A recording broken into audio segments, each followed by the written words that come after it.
أعوذ بالله من الشيطان الرجيم. بسم الله الرحمن الرحيم. الحمد لله رب العالمين الرحمن الرحيم مالك يوم الدين إياك نعبد وإياك نستعين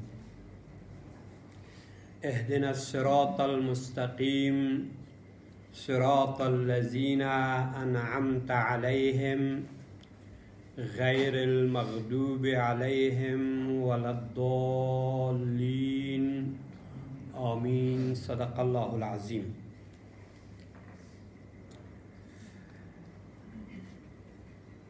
نسیم کوه جانان است قرآن، نسیم کوه جانان است قرآن، شمیم عطر رحمان است قرآن. بود روشنگر راه سعادت، بود روشنگر راه سعادت، چو خورشید فروزان است قرآن. به گلزارش خزان ره ندارد، به گلزارش خزان ره ندارد، بهاران در بهاران است قرآن. زان کل زیبا به سعادت قرآن، زان کل زیبا به سعادت قرآن، په ترتیل وایا هر آیت د قرآن. قرآن د پاک رب الجلیل تحفه ده، قرآن د پاک رب الجلیل تحفه ده، وی معجزه به تر قیامت د قرآن. انسان شي د قرآن په علم، انسان شي د قرآن په علم، تر ټولو ښکلی د زینت د قرآن. با عرض سلام و ادب و احترام خدمت همه حاضرین در از این جلسه قرآنی، اعم از خانم ها و آقایان. امیدوار هستم که یک هفته که از جلسه قبلی تا این جلسه سپری شده، امورات تک تکتان طبق خواستهای مشروع و معقول و منطقی همه ما پیش رفته باشد.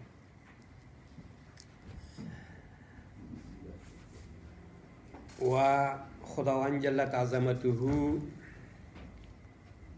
توفیق عنایت بفرماید که در متبقی ایام هم مطابق با معیارهای پذیرفته شده دینی و اجتماعی امور یومیه ما به پیش برود.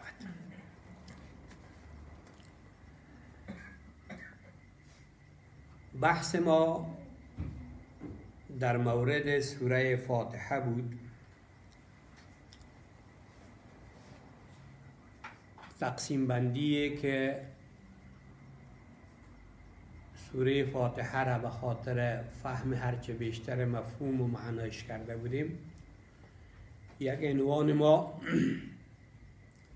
ترجمه سوره فاتحه بود که این ترجمه به دو بخش، ترجمه نثری و ترجمه شعری دسته‌بندیش کرده بودیم. در بخش نثری گرچه تا آیه ایاک نعبد و ایاک نستعین در از اینجا رسیده بود ترجمه ما، اما به خاطر از این که سلسله مراتبش رعایت شود، یک بار دیگر فشرده میگیم که الحمدلله رب العالمین، جمله ثنا و صفت و ستایش خاص از برای پروردگار عالمیان است. الرحمن، پروردگاری که مهربان است در دنیا بر همگان، و الرحیم، پروردگاری که بخشاینده است در آخرت مومنان را نه کافران را. مالک یوم الدین، پروردگاری که پادشاه روز جزاست. ما در جلسه قبلی هم اشاره داشتیم بر از این موضوع که الحمدلله یک ادعاست، یک دعواست و هر دعوا قابل سمع و شنوایی نیست، بلکه دعوای قابل سمع و شنوایی است که مستند به دلایل و مدارک اثباتیه بوده باشه. مدرک اثباتیه ما در راستای از این دعوای ما که ما میگیم که الحمدلله رب العالمین، الحمدلله میگیم چند چیز بود. یک، رب العالمین است، پروردگار عالمیان است.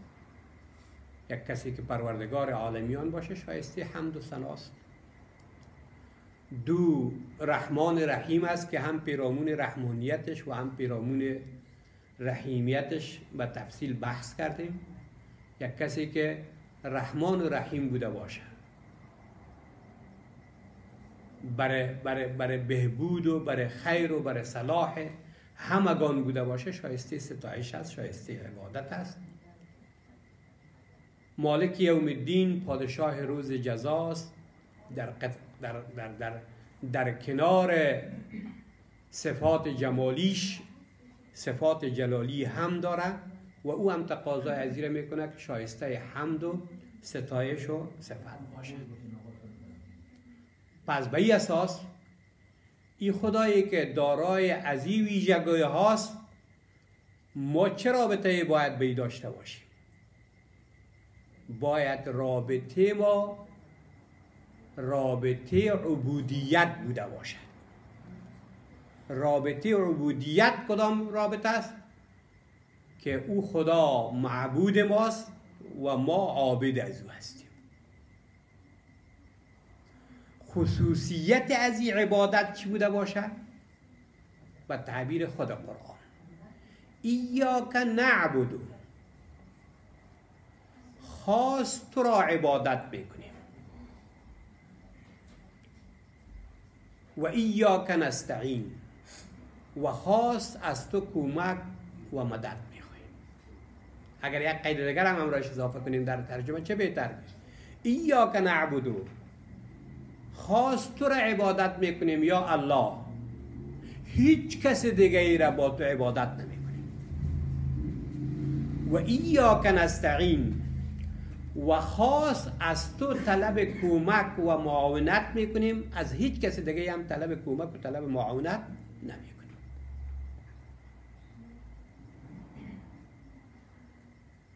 اصل از این عبارت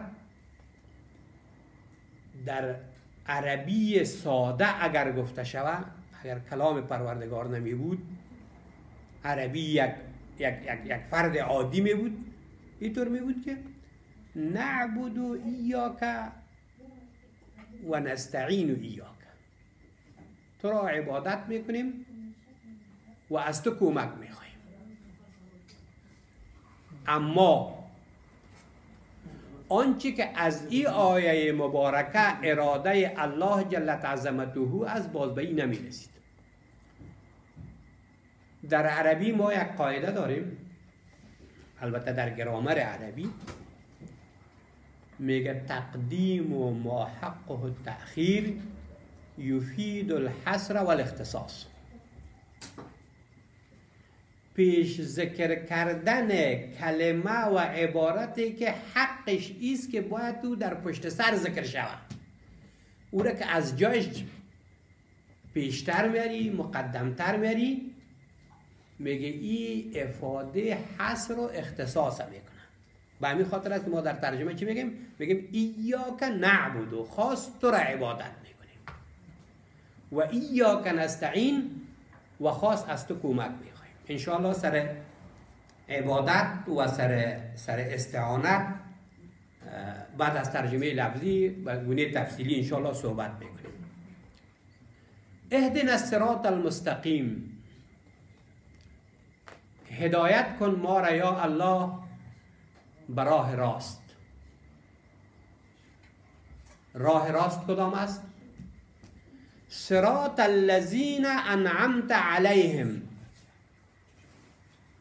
صراط الذین انعمت علیهم، راه آنانی که اونها را مورد انعام قرار دادی، راه آنانی که بر از او نعمتهای تا ارزانی فرمودی، راه آنانی که بر اونها نعمتهای را به گونه فراوان و وافر و همه جانبه عنایت فرمودی.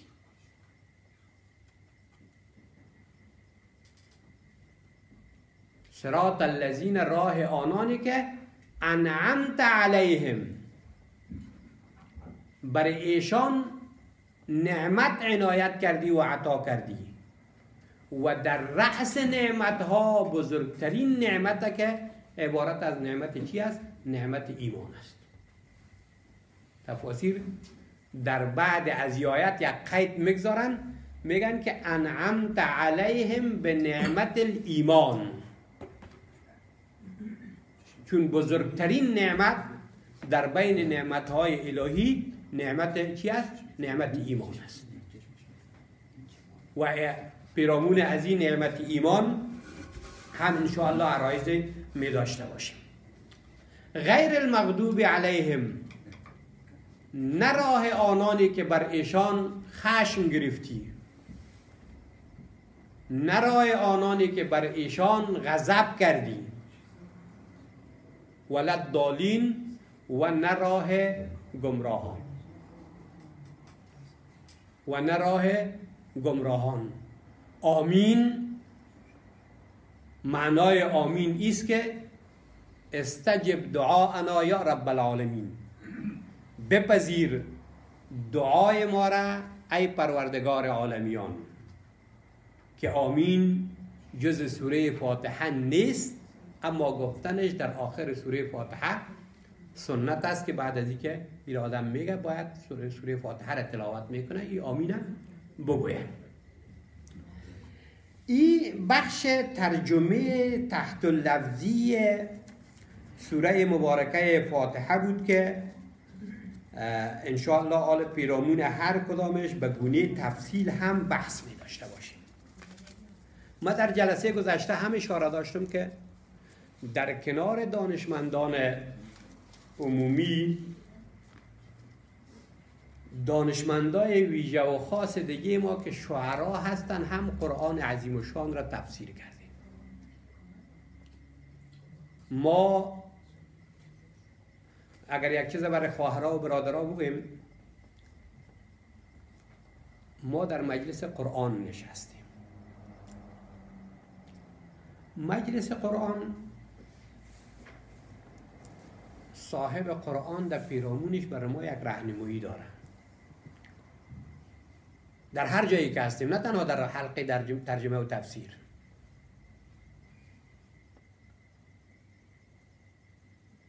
یک پیام در مورد قرآن الله داره، از خود، پیام خودش، و یک پیام دیگر هم الله حکایت داره از مخالفین قرآن. پیام الله چیست؟ و اذا قرئ القرآن فاستمعوا له و انصتوا لعلكم ترحمون. و اذا، هنگامی که، هنگامی نگفته در کجا، هر زمانی که قرآن تلاوت شد، فاستمعوا له، برای قرائت قرآن گوش بگیرید. نه تنها گوش گرفتن و انصتو، در کنار گوش گرفتن خاموش هم باشید. چرا؟ این گوش گرفتن و خاموش بودنش فایدهش برای گوش گیرنده و خاموش شونده است یا برای مخاطبی که صحبت داره یا به قاریه که قرائت داره؟ نه، فایدهش برای گوش گیرنده و برای خاموش ماننده است. لعلکم ترحمون، تا ای که شما مورد رحمت خداوند جل عظمته قرار بگیرید. و بالعکس پیام دیگه را خداوند حکایت میکنه، میگه وقال الذين كفروا، گفتن آنانی که به قرآن کافر شدن، چه گفتن؟ لا تسمعوا لهذا القرآن، بر از این قرآن گوش نگیرید. و الغوا فیه، در وقتی که قرآن خوانده میشد مزاحمت ها ایجاد بکنه.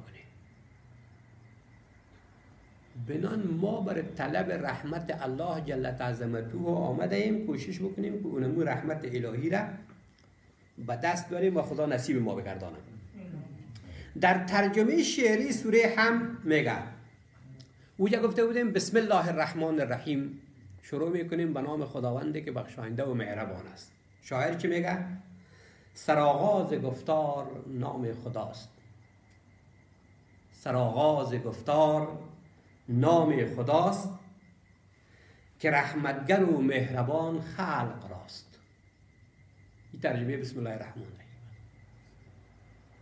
سرآغاز گفتار نام خداست، بسم الله شد، که چیز که رحمتگر و مهربان خلق راست.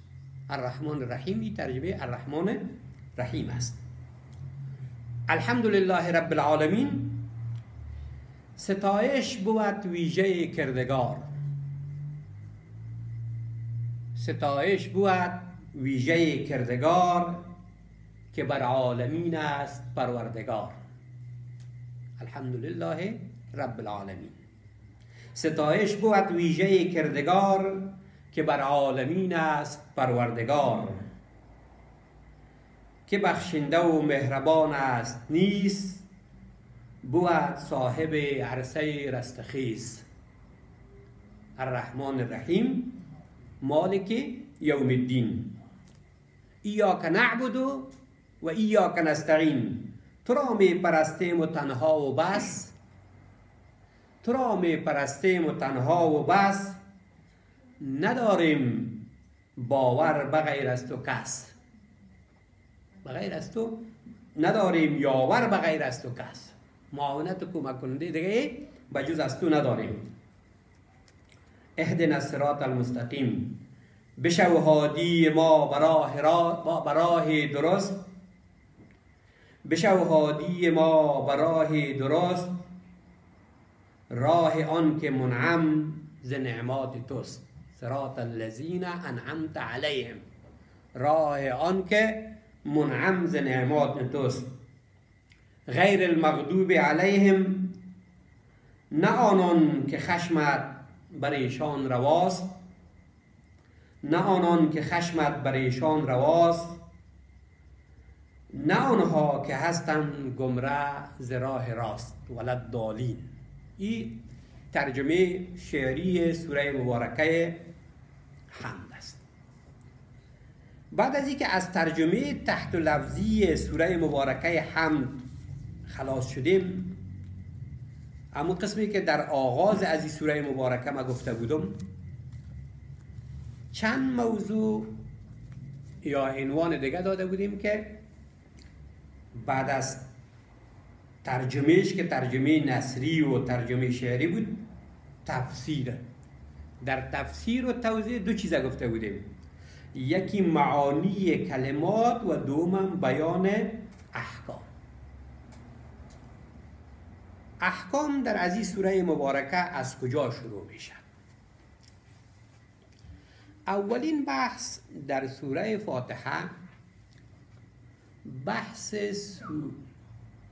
بحث استعاذه یا اعوذ بالله گفتن است. این بحث از کجا پیدا میشه؟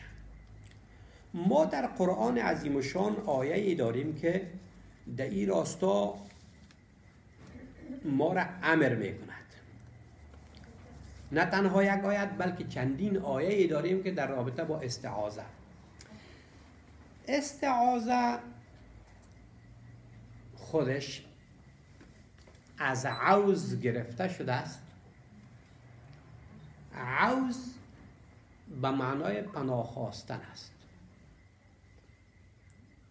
ما وقتی که میگیم اعوذ بالله من الشیطان الرجیم، پناه میخواهیم به الله جل عظمته از شیطان راننده شده. از آدرس قرآن عظیم الشان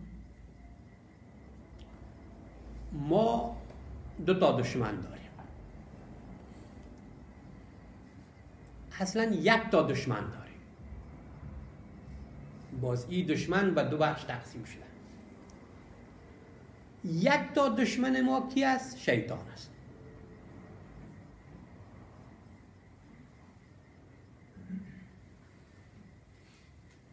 پدر کشتی و تخم کین کاشتی. پدر کشتی و تخم کین کاشتی، پدر کشته را کی بود آشتی. دشمنی شیطان از کجا با ما شروع شده است؟ از جایی که با پدر ما که آدم علی نبینا و علیه الصلوات و تسلیمات است دشمنی را شروع. این شیطان در دو چهره ظاهر میشه. یکی در چهره انسی و یکی هم در چهره جنی. ما در سوره آخر قرآن عظیم الشان پناه میبریم به الله جل جلاله من شر الوسواس الخناس الذی یوسوس فی صدور الناس من الجنة والناس. شیطان‌های انسی دور از مجلس ما قابل رویت هستند. مشاهدهشان میکنیم، میبینیمشان.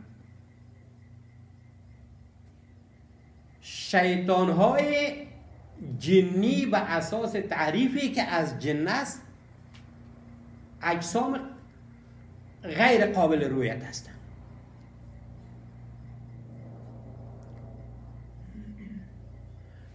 یک فرقشان، فرق دومشان، شیاطین انسی احتمال و توقع اصلاحشان وجود داره، چون شیطنت ازوار قرآن عظیم الشان بر ابدی تایید نکرده است. اما شیاطین انسی و ان علیک لعنتی الی یوم الدین، او شیطان گفته که تو از رحمت ما رانده شده هستی تا به روز قیامت. به همین خاطر است که ما از آدرس قرآن با شیاطین انسی از راه تعامل و توصیه و دعوت و امر بالمعروف و نهی از منکر از این مسیر پیش میریم تا بتانیم کار در مسیر اصلی چه بکنیم؟ سوق بدیم. ولی شیاطین انسی که توقع دیگر رهیابیشان نیست، اونها جز دشمنی با ما دیگه هیچ چیزی ندارن. چون روزی که از رحمت خدا رانده شدین با خدا چلنج دادین که ما تمام نیرنگ های خدا در کار مندازیم که این بنده های تو را که انسان هاست لأغوینهم اجمعین، همه از یار گمراه بسازیم. لأغوینهم اجمعین، همه ایش گمراه بسازیم. خداوند باز برشان گفت که الا عبادنا المخلصین، مگر شما بنده های مخلص ما را نمیتونی که گمراه بسازید. بنده های مخلص کیست؟ یکی از ویژگی ها و خصوصیت های امو بنده های مخلص ایست که از شر شیطان به الله جل عظمته پناه میبرند. یکی از جاهایی که شیطان هجوم میاره بر انسان، تهجم حمله میکنه که ممانعت ایجاد بکنه، اوجه وقت خواندن قرآن است. و خداوند بر ما میگه که و اذا قرأت القرآن فاستعذ بالله من الشیطان الرجیم. وقتی که قصد و اراده و تصمیم قرائت قرآن عظیم الشان گرفتی، اعوذ بالله من الشیطان الرجیم، چون کید شیطان بزرگ است. باید پناه بر یک ملجأ و پناهگاه بسیار بزرگ بوده باشه که او ملجأ که از ذات اقدس الله جل عظمت. با یک عبارت ساده، یک پیشنهاد همی بوده که فکر کنم مرا گفتیم که یک ذره کلمات محلی استعمال نمی کنم، کوشش میکنم که او را استعمال بکنم. علامه صابونی رحمت الله علیه در تفسیر صفات التفاسیر بسیار یک خوب مثال گفته که فلسفه از این میفهمه که ما چرا اعوذ بالله میگیم. باز طبیعی سائل میگه نه من نمیفهم، برای ما بگو. علامه صابونی رحمت الله علیه میگه اگر شما در یک مسیر روان باشی، هم تصور امو قریای اطراف بکنی، امو قلعه چهار برجه پغمان در فکر بگیری، در پیش روی دروازه قلام دور از شرافت مجلس ما و شرافت قرآن عظیم شان یک کلب یا سگ خواب باشه، مسیرم از پیش روی امی دروازه گذشته باشه، دیگر راهی هم که باید راه را مسیر چپ بسازی وجود نداشته باشه. میگم یه چی میکنی علامه صابونی رحمت الله علیه؟ میگه آخری چانسی که اینمی شما داری همیست که صاحب اینمی قلا را صدا میزنی، فلانی بیا این چیز مضرت از دم دروازه دور کنم از مسیر بگذر. میگه اعوذ بالله من الشیطان الرجیم معنایش اینه، میتونه یک چیزی هست که ما در مسیر مستقیم روان هستیم به طرف خداوند. در از این مسیر بعضی چیزهای دیگه هم پیش روی ما هست که از جمله شیطان است. پس صاحب وزیر صدا میکنیم که ما از شر ازی خلاص بکنیم. ما از شر ازی چه پیدا بکنیم؟ نجات پیدا بکنیم.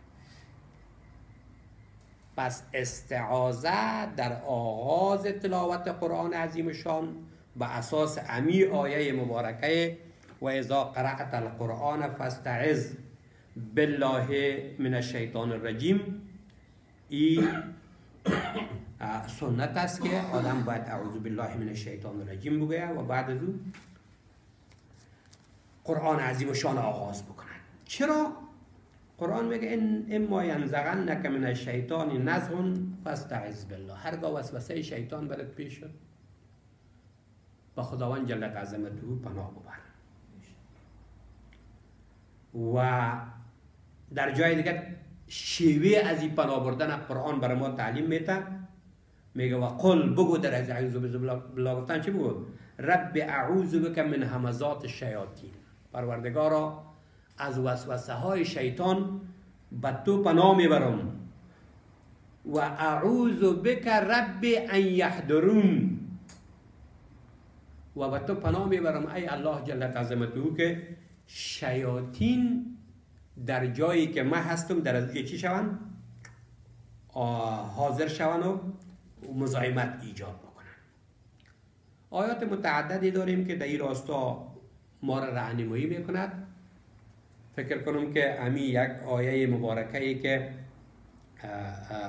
و اذا قرأت القرآن فاستعذ بالله من الشیطان الرجیم انه هو السمیع البصیر، این آیه 40 سوره غافر است و بیانگر اینمی است که در آغاز قرائت قرآن عظیم شان باید اعوذ بالله من الشیطان الرجیم گفته شود. دوم موضوع بسم الله الرحمن الرحیم است. شما یک نکته را در مصاحف و در قرآن عظیم شان متوجه باشید.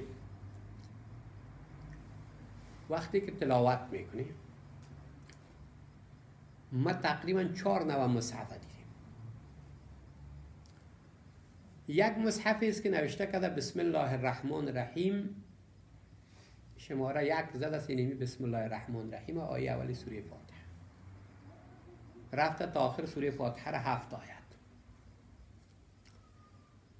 دوم مصحف است که اصلا بسم الله الرحمن الرحیم شماره نزده سرش، از الحمدلله رب العالمین شماره 1 حساب کرده. سیوم مصحفی را ما دارم که اصلا در سوره فاتحه به خاطر از این که دربارش اختلاف است هیچ عدد شماره آیات نزده است. اصل نقطه چیست؟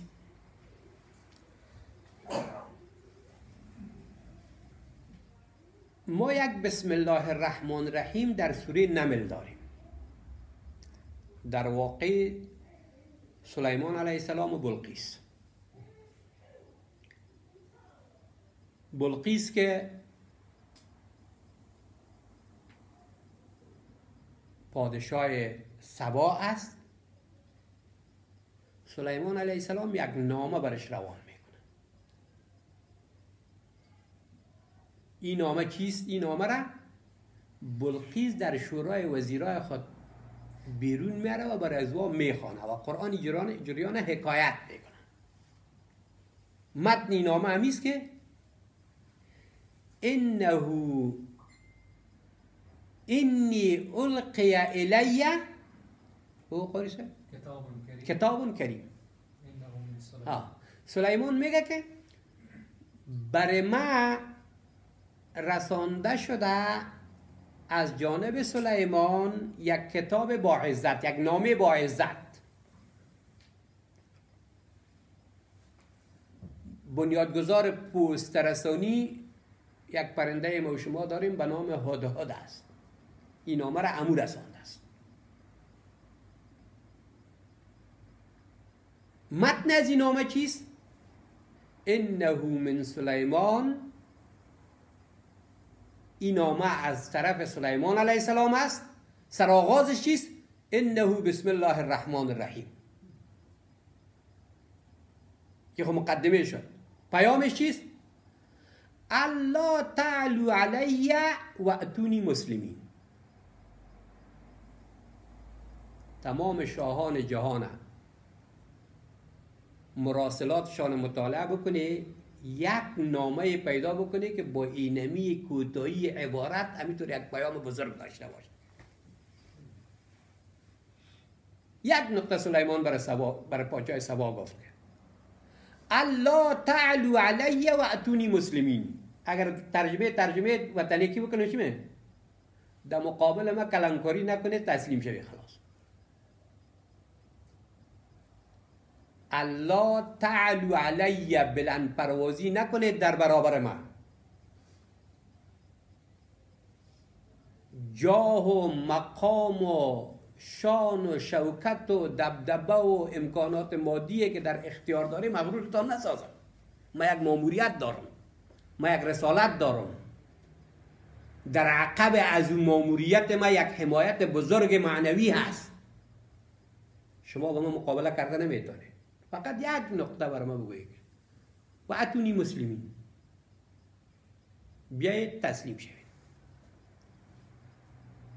در فضای صمیمیت صلح قضیه را حل میکنیم. بلقیس از محتوای از این آیه حقیقت گپ فهمیده است. چرا؟ از طرز تکلمش معلوم میشه. انی القی الی کتاب کریم. پیش خود این نامه را توصیف داره. کابینه برش میگه که نه، ما صاحب قوت هستیم، مسئولیت به دوش خودت است، تصمیم بگی. بلقیس بازم میگه که فکرتان باشه ان الملوک اذا دخلوا ارضا افسدوها و جعلوا اعزة اهلها اذلة و کذالک یفعلون. نقطه ای که از بسیار دقیق معلوم میشه، چیزی که امروز با چیز معاصر ما و شما معلوم میشه. گپ کی است؟ پیام بلقیس است. حکومتداری را از دیدگاه قرآن کسی که درک کرده است نوعیتش زن بوده است. حکومت شاهی را بلقیس درک کرده است. ان الملوک، پادشاه ها، اذا دخلوا ارضا، وقتی که در یک زمین داخل شدن، افسدوها، او را فاسد میسازن.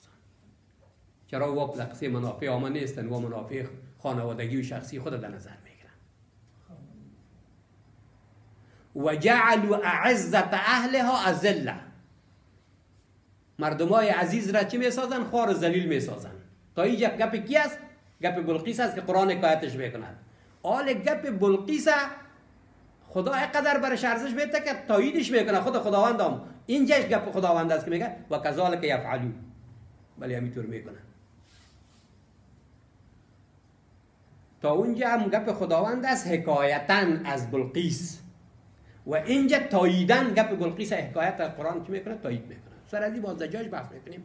حالا گپ ما است که در جز نامه‌ای که سلیمان علیه السلام برای بلقیس روان کرد، جز نامه چی بود؟ انه من سلیمان و انه بسم الله الرحمن الرحیم. این بسم الله الرحمن الرحیم یک جزء از آیت قرآن عظیم و شان است، هیچ نوع اختلافی در ازی وجود نداره. دو، ما 113 مرتبه دیگه از ذکر قرآن عظیم و شان در مصحف قرآن عظیم و شان ذکر بسم الله الرحمن الرحیم داریم. چون قرآن عظیم و شان 114 سوره است، در آغاز 113 تایش بسم الله الرحمن الرحیم است. یک سوره بدون بسم الله الرحمن الرحیم آغازش شروع شده است که سوره براءت است.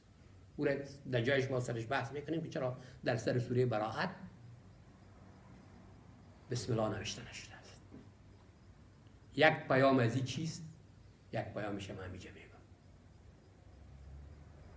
ما پیرو دینی هستیم که بنیاد از دین از معارف، تعلیم تربیه و تحصیلات عالی گذاشته شده است.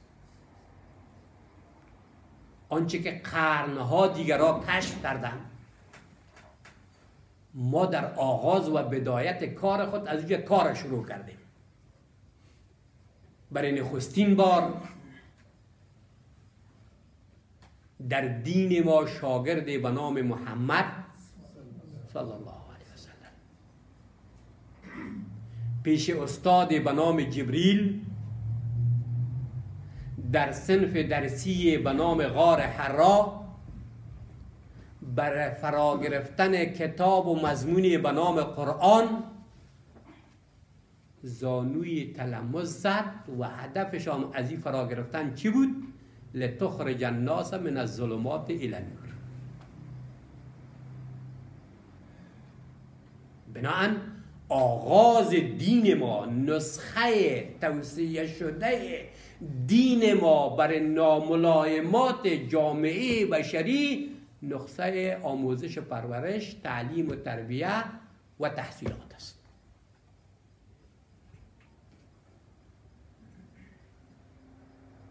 از این میگه است که دین مقدس اسلام آغاز کرد و اولین ارمغان و اولین پیامش هم چی بود؟ اقرا.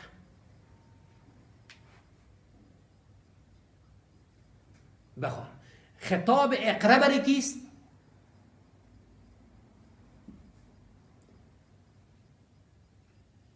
خطاب اقرا از طرف خالق انسان ها بر انسان هاست.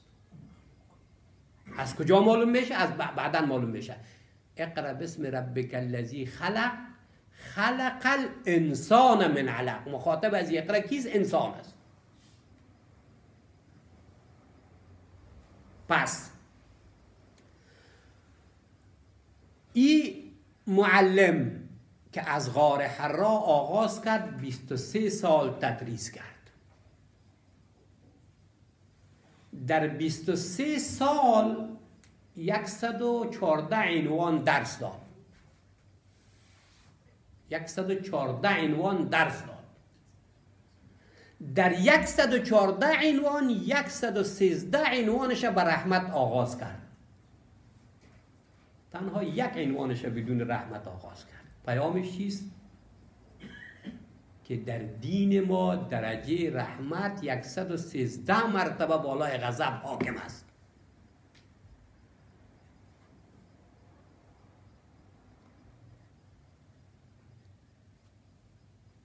این پیام دین ماست. ولی ما مسلمان ها برعکس هستیم. ما 113 مرتبه غضب ما بالای رحمت ما حاکم است.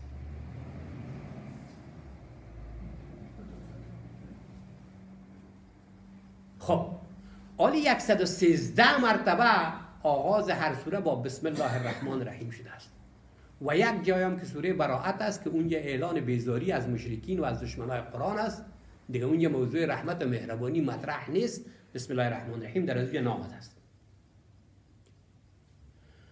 نقطه اساسی چیست خواهرها و برادرای عزیز؟ که آل اینمی 113 مرتبه بسم الله الرحمن الرحیم به اساس روایاتی که از رسول الله صلی الله علیه و سلم. همیشه یک پیام براتون دارم. مسائل اختلافی را که تحت پژوهش و تحقیق علمی قرار میده، اولین چیزی را که از ذهنتان دور کنید تعصب است. اگر یک چیز بررسیش به اساس تعصب باور خودت بکنی، با به حقیقت نمیرسی. محقق یک شرطش این همیست که متعصب نباشه. یک مشکل ما مسلمان ها این همیست که ما هر کدام ما متعصب هستیم. چیزی مسیری را که ما انتخاب کردیم میگیم جز همین مسیر ما دیگه کل مسیرها باطل است، در حالی حقیقت تو نیست. میگیم همگی باید در همین مسیر بیا که ما انتخاب کردیم. اما سوال است که اینمی صلاحیت به خود از کجا میده؟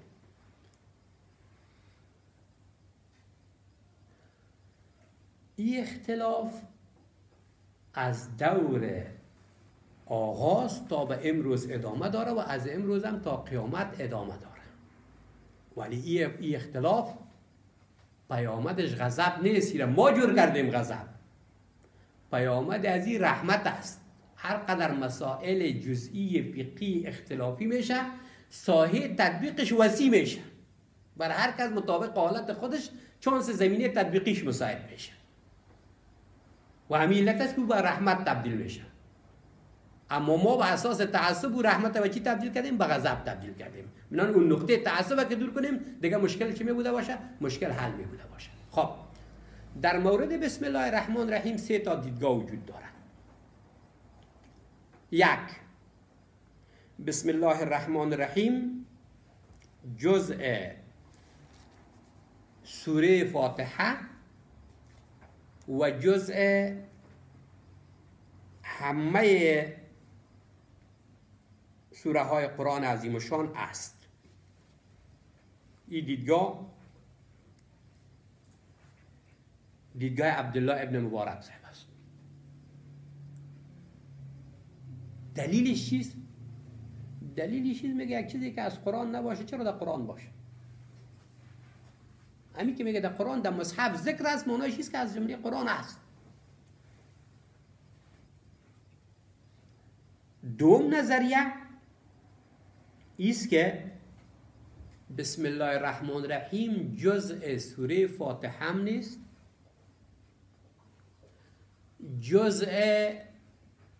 جزء هیچ سوره دیگر قرآن عظیم الشان هم نیست، فقط یک آیه از آیات قرآن عظیم الشان است. یک آیه از آیات چی است؟ قرآن عظیم الشان است. به خاطر فصل و جدایی بین سوره ها و به خاطر تبرک در آغاز چی میه؟ در آغاز سوره ها میه. این دیدگاه امام مالک رحمت الله علیه و دیدگاه امام ابو حنیفه رحمت الله علیه است. سیوم دیدگاه است که بسم الله الرحمن الرحیم جزء سوره فاتحه هست، اما جزء دیگه سوره های قرآن عظیم الشان نیست. این دیدگاه سیوم دیدگاه امام شافعی رحمت الله علیه است که میگه سوره فاتحه جزء از سوره ها است. از کجایی را میگن؟ هر کدام از یا مستنداتشان و دلیلشان احادیث رسول الله صلی الله علیه و سلم است. احادیث رسول الله صلی الله علیه و سلم است. ولی احادیثی که در جانب امام مالک صاحب و امام ابو حنیفه رحمت الله علیه قرار داره، این احادیث قوی هست و احادیث صریح هست. شما به تفاسیر وقتی که مراجعه میکنید ببینید که چندین حدیث در ارتباط فضیلت همین سوره فاتحه ما شما در روز دیگه سوره را گفتیم که پیامبر بزرگوار اسلام صلی الله علیه و سلم صحابی در مسجد بود، از مسجد میخواست که خارج شود، برش گفت که پیش از اینکه تو از مسجد خارج شوی ما برای تو بزرگترین سوره قرآن را میآموزم. نزدیک دروازه مسجد شد، پیغمبر علیه السلام میخواست که برای صحابی برش گفت که یا رسول الله تو برای ما گفتی که ما پیش از برآمدن مسجد بزرگترین سوره قرآن را برات میآموزم. پیغمبر علیه السلام شروع کرد برش آموختن، بگو الحمدلله رب العالمین الرحمن الرحیم مالک یوم الدین ایاک نعبد و ایاک نستعین رواه البخاری و کما قال رسول الله صلی الله علیه و سلم. یعنی از به چی استناد میکنه مالک صاحب؟ میگه پیغمبر علیه السلام برای صحابی تعلیم سوره فاتحه را داد. از کجا شروع کرد؟ از الحمدلله رب العالمین شروع کرد. اگر بسم الله الرحمن الرحیم جزء سوره میگه میبود، خب پیغمبر علیه السلام هم شروع میکرد که بسم الله الرحمن الرحیم. و روایت دیگه ایران باز امام شافعی صاحب داره که شروع با چی شده است؟ با بسم الله الرحمن الرحیم شده است. این تعدد روایات به معنای مشکل جور کردن نیست، به معنایی است که اگر یک کسی بسم الله الرحمن الرحیم گفت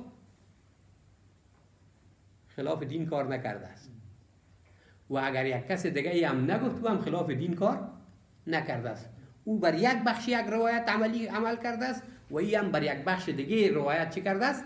عمل کرده است. اما قاعده همی است که کل حزب بما لدیهم فرحون، هر کس با آنچه که پیش خود داره، با دیدگاه خود، با مذهب خود، با باور خود طرفدار است و او را چی میکنه؟ تایید میکنه.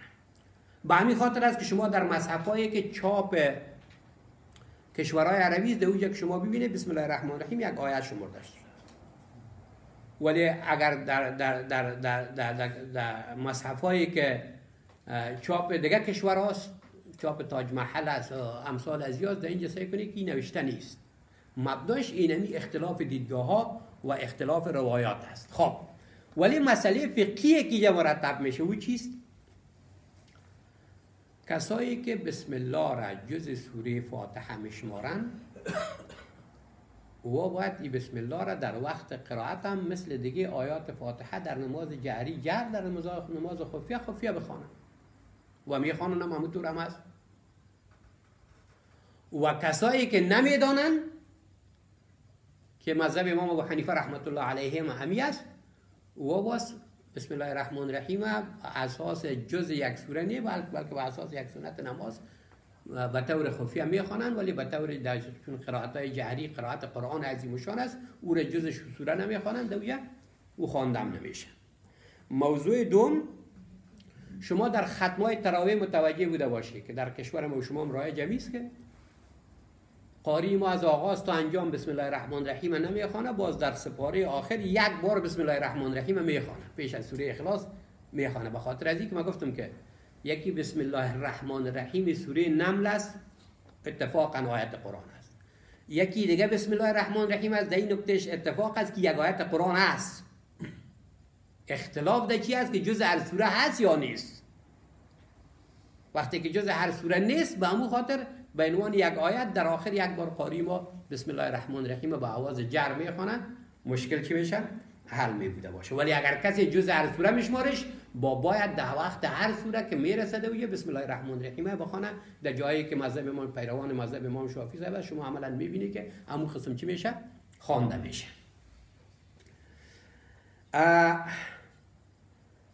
بعد از بسم الله الرحمن الرحیم دو موضوعی که مورد بحث است در خود سوره فاتحه است به صورت عمومی که آیا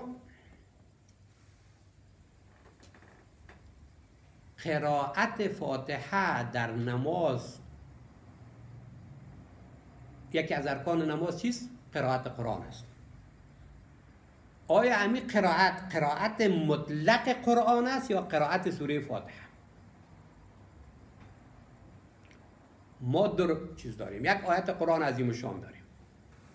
قرآن عظیم الشان برای ما میگه در نماز فقرؤوا ما تیسر من القرآن.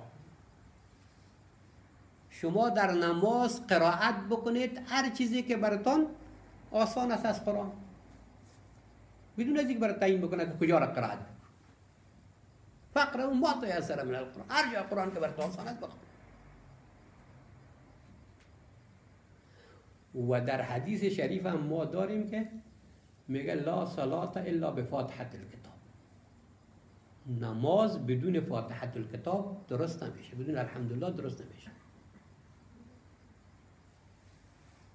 ما حدیث دیگه هم داریم که اگر کسی نماز بخونه و سوره فاتحه را نخونه فهی خداج غیر تمام. نماز از این ناقص است کامل نیست.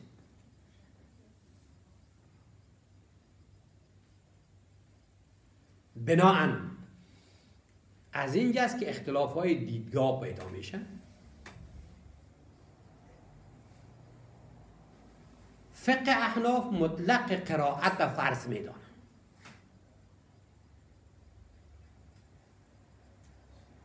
مطلق قرائت فرض میدانه، چه فاتحه باشه چه غیر فاتحه بوده باشه.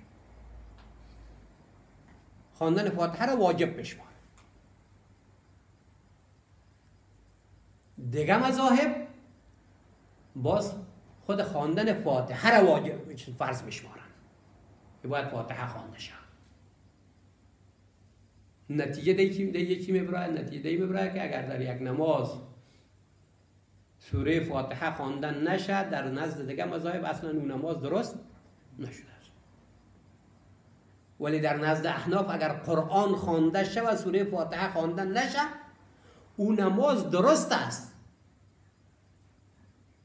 مسئله جوازیت نماز حل است، ولی فقط یک چیز است که اون نماز از فضیلتش، از درجهش، از مرتبهش چی میشه؟ از مرتبهش کاسته میشه. باز این خود سر مطلق خواندنش است. چیز دیگه ای که در قرائت است او ایست که آیا این قرائت را امام بخوانه یا مقتدی بخوانه، یا هم امام بخوانه هم مقتدی بخوانه. آنچه که ما او را به نام قرائت خلف امام میگیم. در این راستا 3 تا دیدگاه وجود دارد. هر 3 دیدگاه مبنایشان دیدگاهایشان مستند است با احادیث رسول الله صلی الله علیه و سلم و با روایاتی که در این راستا آمده است. دیدگاه اول است که میگه که قرائت قرآن عظیم الشان صورت بگیره در نماز خفیه و جهری، هم امام بخوانه هم مقتدی بخوانه.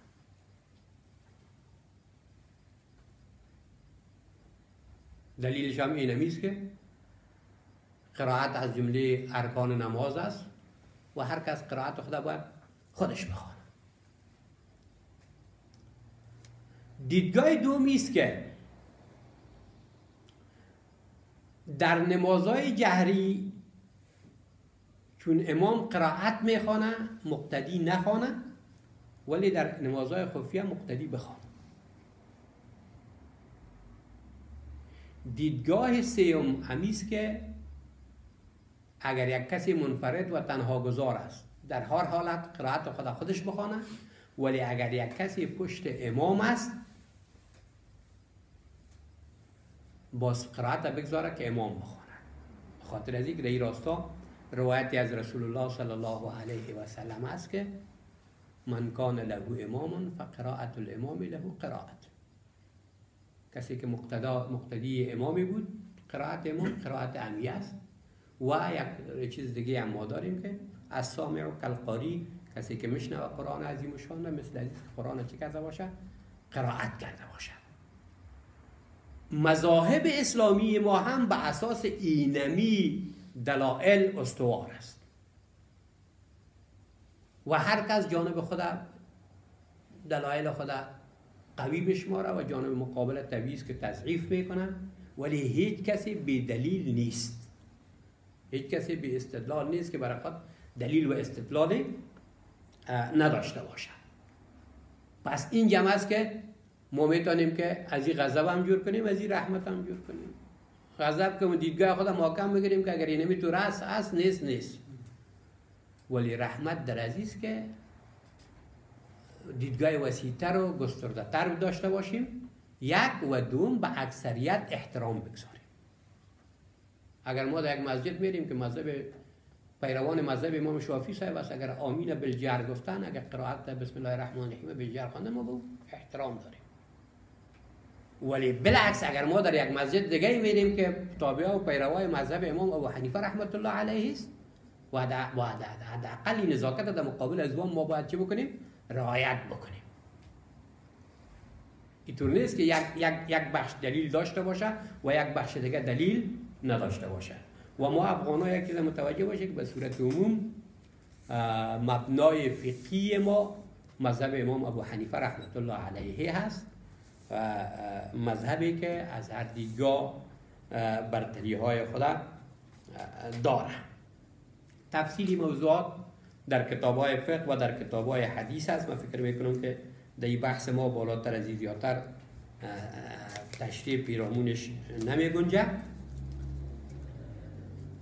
موضوع دیگه ای که باید در از اینجا بحث شود ایست که ما در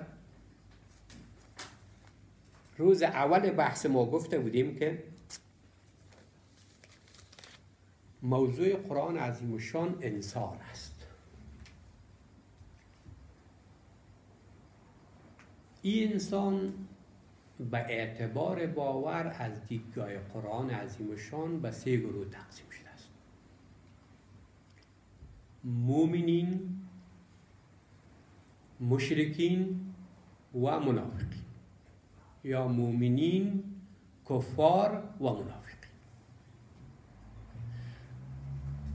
قرآن عظیم الشان این 3 گروه را هم به گونه اجمال بیان کرده است، هم به گونه متوسط بیان کرده است و هم به گونه تفصیلی بیان کرده است. به گونه اجمال انسانها را به 3 کتگوری در اینمی سوره مبارکه فاتحه خداوند جل عظمته تقسیم بندی کرده است. یک، انعمت علیهم، که مراد از انعمت علیهم مؤمن است. و من یطع الله و الرسول فاولئک مع الذین انعم الله علیهم من النبیین و الصدیقین و الشهداء و الصالحین و حسن اولئک رفیقا. در حقیقت به اساس تفسیر قرآن به قرآن این تفسیر اینمی آیه انعمت علیهم است. و من پیشتر هم گفتم که تفاسیر نوشته میکنه که نعمت کردی به ایشان به نعمت ایمان. انعمت علیهم مؤمن است. دوم، مغضوب علیهم کفار است و دالین گمراه ها منافقین است. گاهی در یک چهره و گاهی هم در چهره دیگر. پس اینجاست که انسان ها به اعتبار باور 3 گروه هستند: مؤمنا، کفار و منافقین.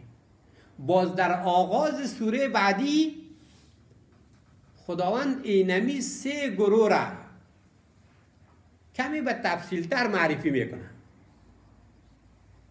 از آغاز سوره بقره تا آیه 5 اولئک علی هدی من ربهم و اولئک هم المفلحون مؤمنا را تعریف میکنه که خصوصیات مؤمنا چیست.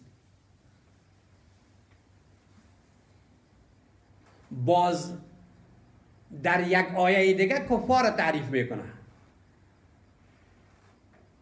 ان الذين كفروا سواء عليهم انذرتهم ام لم تنذرهم لا يؤمنون ختم الله على قلوبهم وعلى سمعهم وعلى ابصارهم غشاوة ولهم عذاب عظیم.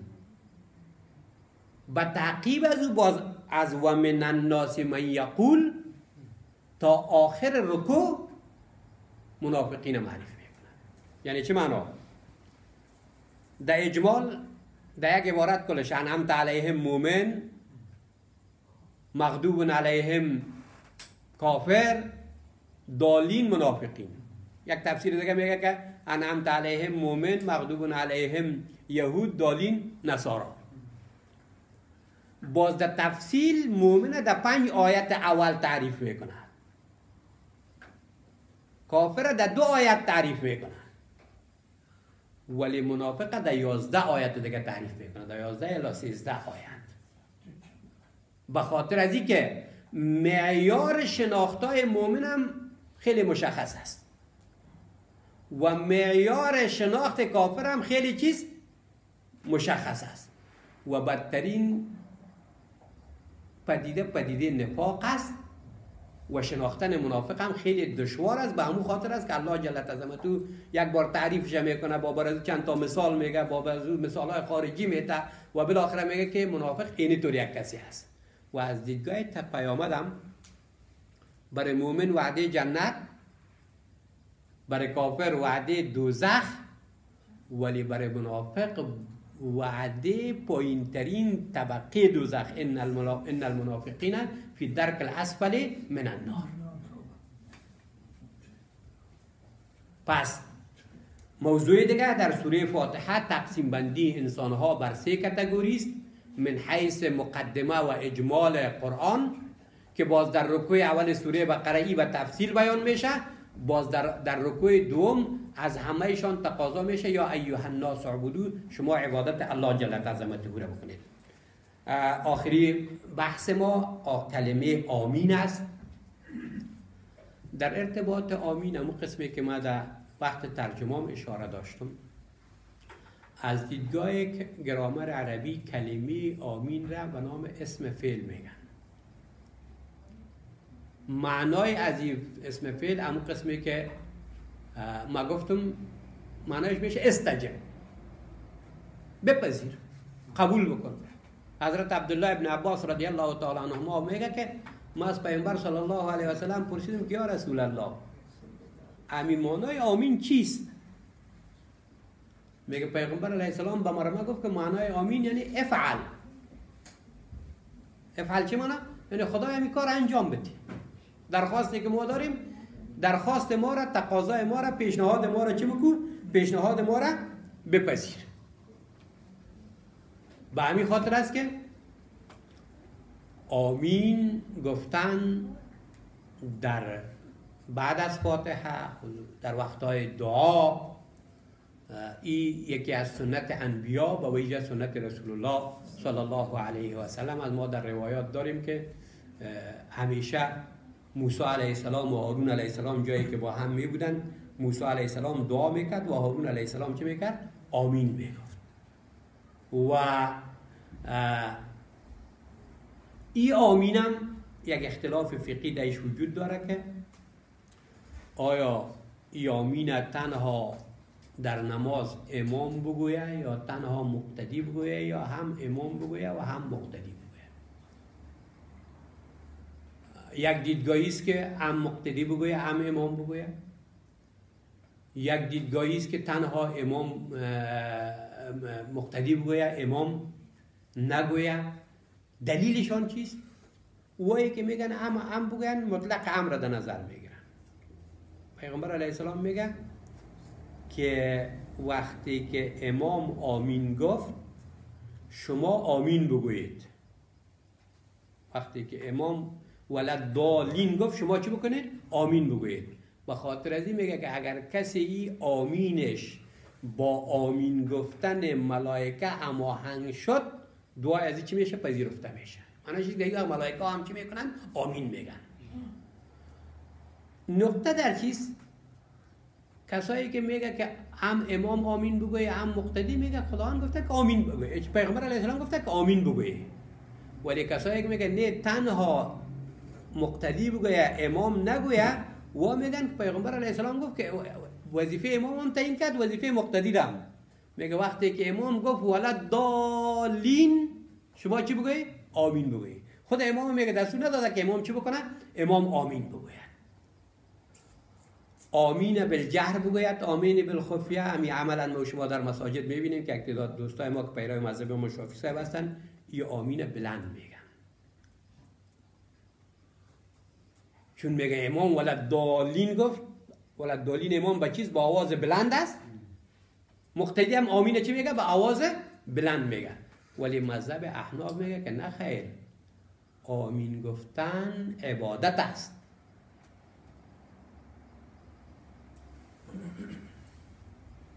و اصل در عبادت خفیه هست، مگر ای که در جای دستور شده باشه که با آواز چی بگیم؟ با آواز بلند بگیم.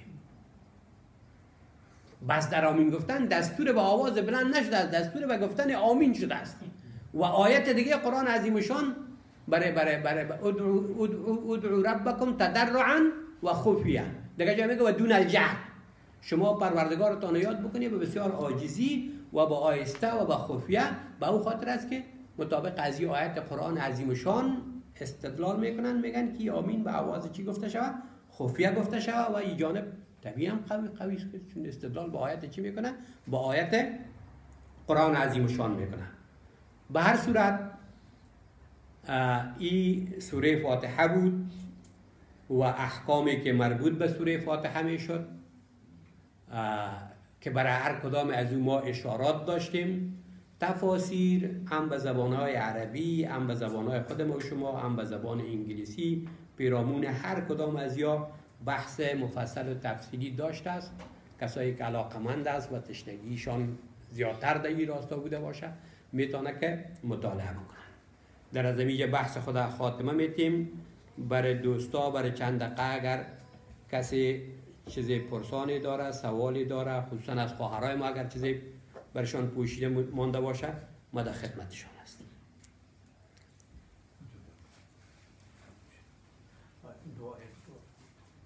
سبحانك اللهم وبحمدك نشهد ان لا اله الا انت نستغفرك ونتوب اليك. اللهم وفقنا لما تحب وترضى من القول والعمل. اللهم ارنا الحق حقا وارزقنا اتباعه وارنا الباطل باطلا وارزقنا اجتنابه.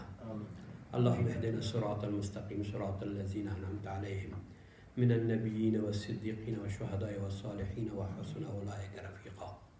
اللهم ايد الاسلام والمسلمين. اللهم اعز الاسلام والمسلمين. اللهم انصر المجاهدين في كل بلاد، خصوصا اللهم انصر المجاهدين في فلسطين والغزة.